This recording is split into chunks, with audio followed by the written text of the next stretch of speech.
Graffiti was initially seen as a crime, and the artists, mostly teenagers, as criminals. It's kind of secret information, but I mean, usually where we are, if Freedom, which was my graffiti name, I was there. The Freedom Tunnel. It stood out from other similar graffiti. It's a little bit on the wilder side. It's a little bit sketchy. It's a little bit dangerous. There's risk you gotta take. The roots of New York City's graffiti movement trace back to the late 1960s, a time when the city was grappling with economic collapse, deteriorating infrastructure, and widespread urban neglect. In marginalized neighborhoods like the South Bronx, Washington Heights, and parts of Brooklyn, young people began searching for ways to leave their mark on a city that seemed to overlook them. This desire for recognition birthed a new form of expression: graffiti.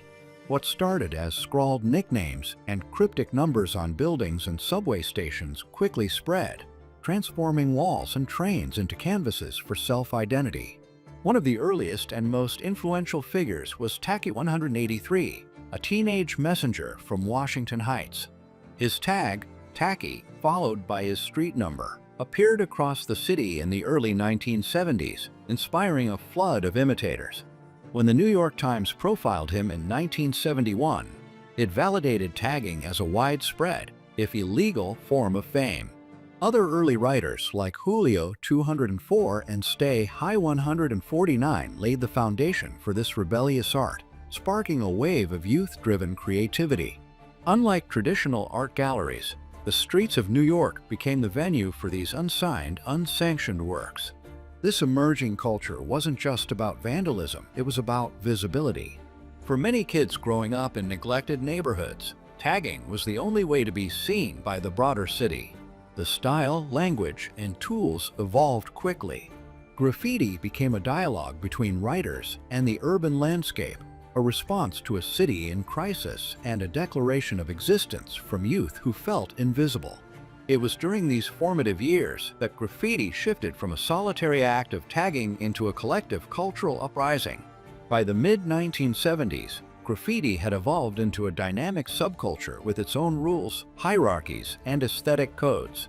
Writers began experimenting with new styles and formats, moving from quick tags to elaborate pieces that featured color blends, characters, and complex lettering. Crews like the Fabulous Five, Wildstyle crew, and United Graffiti artists formed, establishing graffiti as both a social movement and an artistic practice.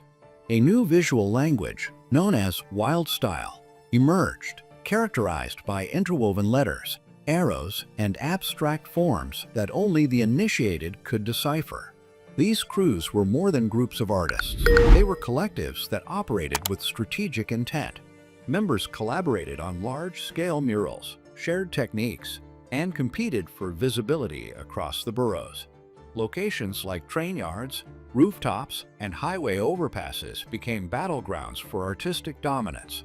The culture rewarded originality, risk-taking, and geographical reach. Writers strove to become all-city, recognized across all 5 boroughs, a feat that required both talent and audacity. The bond between graffiti and community was undeniable. Many of these artists were teenagers or young adults who lacked access to formal art education. Through graffiti, they built reputations and developed artistic skills outside institutional walls. It was an art form shaped by urgency and resilience, deeply embedded in the fabric of urban life. Graffiti wasn't just decoration, it was statement, defiance, and connection all at once. The New York City subway system became the ultimate stage for graffiti in the late 1970s. Trains offered something no static wall could: movement. A piece done on a subway car could be seen by thousands, traveling from Harlem to Coney Island in a matter of hours. Artists began planning intricate full car designs, known as masterpieces, that covered every inch of the train exterior. Super Cool 223 was credited with one of the first full car pieces in 1971, setting off a new wave of ambition among graffiti crews. These mobile murals soon grew in complexity. Writers like Dondi, Lee Quinones, Lady Pink, and Zephyr transformed train cars into elaborate visual stories featuring characters, wild-style lettering, and vibrant backgrounds.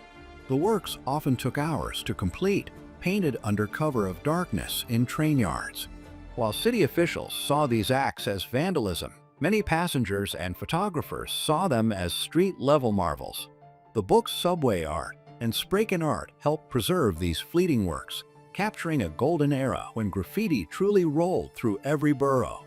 As graffiti spread, it became inextricably linked with the rise of hip-hop, a cultural movement born from the same streets.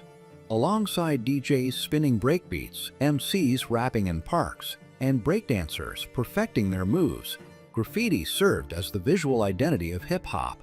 Crews that painted subway cars often shared space with dancers and DJs at block parties, where vibrant graffiti backdrops added energy to the atmosphere. Graffiti writers didn't just contribute visuals, they were central figures in hip-hop's expansion.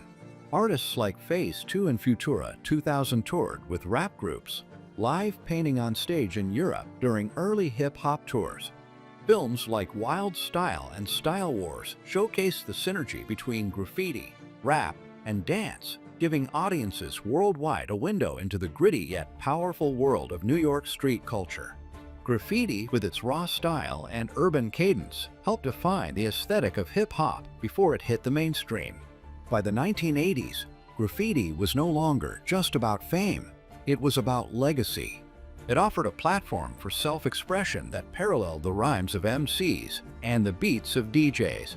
As hip-hop culture grew globally, so too did graffiti's influence, shaping album covers, fashion trends, and visual branding within the genre. Graffiti's influence soon jumped from train cars and brick walls into art galleries and high fashion. Pioneers like Jean-Michel Basquiat, who began as a graffiti artist under the tag Samo, gained entry into elite art circles, blurring the line between street art and fine art. Keith Haring also brought subway-style drawing into mainstream acceptance, turning chalk sketches on ad panels into museum-worthy pieces. Their success helped legitimize graffiti as a serious artistic movement rather than mere rebellion. In the fashion world, graffiti had a profound effect on streetwear. Spray-painted jackets, customized sneakers, and hand-tagged denim jackets became essential to the emerging hip-hop look. Young people personalized their gear with names and symbols, creating a style language that mirrored the walls and trains of their neighborhoods. Eventually, global brands like Adidas and Nike picked up on this trend, incorporating graffiti-style fonts and designs into their advertising and products. Beyond fashion, graffiti shaped urban aesthetics in film, television, and advertising. Brands that wanted to tap into the edginess of youth culture used graffiti backdrops and tags in their campaigns. Movies like Beat Street and music videos on MTV showcased graffiti-covered walls as symbols of authenticity and grit. Graffiti became shorthand for rebellion, creativity, and the vibrant undercurrent of city life. Perhaps most importantly, graffiti democratized art. It gave voice to artists who had been excluded from traditional art institutions, allowing them to express their identity in public view. Its presence on the streets challenged ideas of who gets to make art and where it belongs.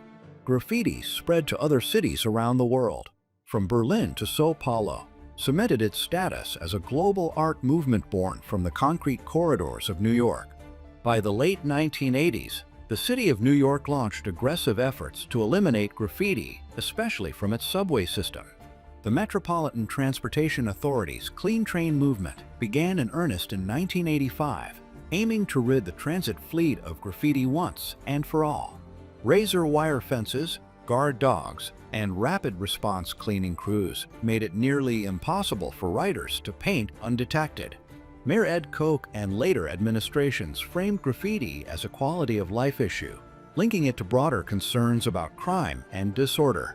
These measures succeeded in removing graffiti from trains by the early 1990s, but they also pushed the culture in new directions. With subways no longer accessible, many artists turned to legal walls, community murals, and gallery spaces. What had once been an underground movement became partially institutionalized. Graffiti's energy and style continued, but it adapted to new platforms, some legal, some commercial, and some still illicit. The crackdown did not kill graffiti. It transformed it into a broader cultural force with a new set of tools. The graffiti movement in New York City from the 1970s to the 1990s was more than an artistic trend. It was a revolution in public expression. Born out of neglect and marginalization, graffiti gave young people from underserved communities the power to claim space, assert identity, and create art on their own terms. From humble tags to sprawling masterpieces on subway cars, it captured the pulse of the streets and the voice of a generation that refused to be ignored. Although city officials sought to erase it, graffiti's legacy remains indelible. It shaped the global aesthetic of hip-hop, inspired fashion and fine art, and transformed the conversation around public space and creativity. What started as a rebellious cry in spray paint became one of the most influential visual movements of the 20th century, proof that even in the darkest corners of the city, beauty can rise.